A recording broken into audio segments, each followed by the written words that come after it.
نبی پاک صلی اللہ علیہ وآلہ وسلم نے ارشاد فرمایا کہ ہے کوئی جو مجھ سے چند باتیں سیکھ لے اور پھر اس پر عمل کرے، یا اس کو سکھا دے جو اس پر عمل کرے۔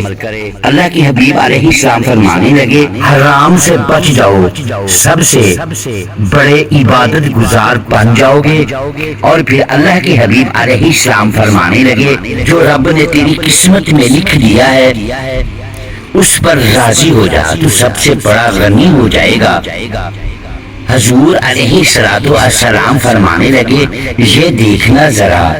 حضور صلی اللہ علیہ وآلہ وسلم فرمانے لگے، اپنے پڑوسی کے ساتھ حسن سلوک سے پیش آ، مومن ہو جائے گا۔ اللہ کی حبیب علیہ السلام فرمانے لگے، جو اپنے لیے پسند کرتا ہے وہی اپنے بھائی کے لیے بھی پسند کر، تو مسلمان ہو جائے گا۔